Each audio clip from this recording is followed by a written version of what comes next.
دونوں میں لکھا ہے خدا کا کوئی عکس نہیں ہے, دونوں میں لکھا ہے کہ خدا کا کوئی بت نہیں ہے, دونوں میں لکھا ہے کہ خدا کے علاوہ کسی اور کی عبادت نہیں کرنا چاہیے, دونوں میں لکھا ہے کہ آخری پیغمبر محمد صلی اللہ علیہ وسلم میں, دونوں میں لکھا ہے کہ شراب نہیں پینا چاہیے. میں حوالے دے سکتا ہوں اور میں تقریر ایک دیا ہوں, similarities between Islam and Hinduism, Islam اور ہندوازم میں یکسانیت دونوں کتاب میں ہے. آپ اگر پڑھیں گے قرآن مجید میں سورہ مائدہ سورہ 5 آیت نمبر 90 میں لکھا ہے کہ شراب پینا حرام ہے. اب Manusmriti chapter number 9 verse number 225 پڑھیں گے, اس میں لکھا ہے کہ شراب پینا حرام ہے. قرآن میں لکھے سورہ مائدہ سورہ نمبر 5 آیت نمبر 3, سورہ بقرہ سورہ نمبر 2 آیت نمبر 173, سورہ انعام سورہ نمبر 6 آیت نمبر 145 اور سورہ نحل چیپٹر 16 ورس 115 میں حرمت علیکم المیتۃ والدم ولحم الخنزیر وما اہل لغیر اللہ بھی. کیا آپ کے لیے حرام ہے مرا ہوا گوشت, خون, سور کا گوشت اور وہ کھانا جس کے اوپر اللہ کے علاوہ کسی اور کا نام لیا گیا ہے. آپ اگر ہندو مذہبی کتاب پڑھیں گے اس میں بھی لکھا ہے کہ سور کا گوشت کھانا حرام ہے. اگر آپ تحقیق کریں گے کافی یکسانیت ہے. اسلام مذہبی کتاب میں لکھا ہے قرآن میں سورہ نور میں سورہ نمبر 24 آیت نمبر 30 اور 31 کے اندر حجاب کے بارے میں, عورت کو الحمدللہ حجاب میں ہونا چاہیے, سر سے ڈھکا ہونا چاہیے اس کا جسم, صرف جو دکھ سکتا ہے وہ چہرہ اور ہتھیلی تک کے.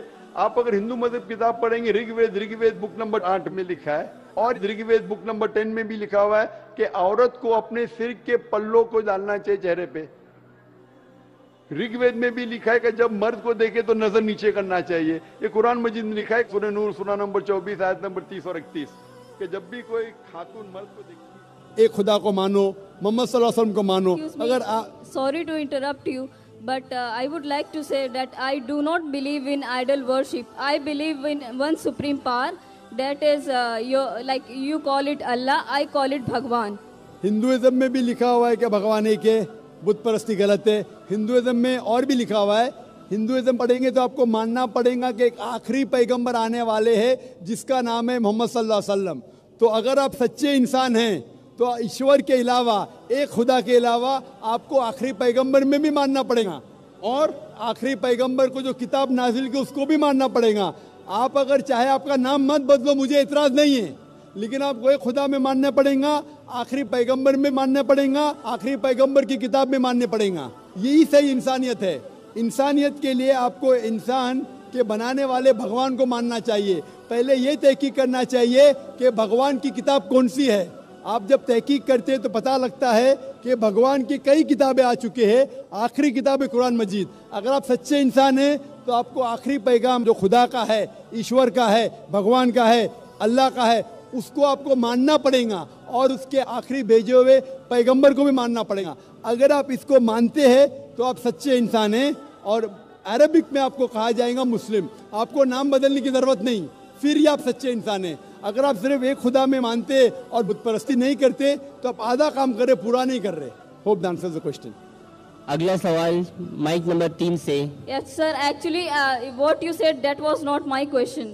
I was not asking something to say similarities between Hinduism or Islam. My question was, the girl needs to convert or not.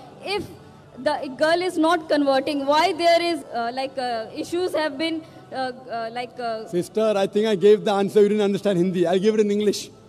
I told you, you said you're a good human being. To be a good human being, you don't only have to believe in one God, you have to follow His commandments. If you follow the commandments, you also have to believe in the last messenger, Prophet Muhammad, peace be upon him. If you do not believe, that means you are not a very good human being. I told you that a car cannot run with one wheel being of a truck and the other being of a cycle. How will the vehicle run? When you have a vehicle, sister, so one person believing in part of Islam, one not believing, it's not right. I gave you a reply that it is wrong for a person to marry such a thing. Quran clearly mentions in Surah Baqarah, chapter number 2, verse number 221, that do not marry unbelieving women until they believe. So one thing is, besides not doing idol worship, that is one small part of humanity, sister. You also have to believe in the last and final messenger, Prophet Muhammad, peace be upon him. If you do not believe, that means you are not a complete good human being. And you cannot marry a person who believes in Prophet Muhammad, peace be upon him. This is the issue, because that person who's a Muslim, he agrees with the teaching of Prophet Muhammad, peace be upon him. He'll say, do hijab. You say, I don't want to do. What will you do? There'll be a fight. He will say, don't expose your body. You say, I want to expose. There'll be a fight. He will say, offer prayers. You say, I don't want to offer. There'll be an argument. And surely a person would like his spouse or her spouse to go to Jannah. So imagine, I would not marry a girl who I know is not going to go to Jannah. I will surely like to marry a girl. I would like my wife to go to Jannah. So the best thing, sister, I gave you the answer which you didn't understand in Urdu. I'm repeating in English. It's compulsory for both the people should be of the same religion. Both should be Muslim. Then only can they.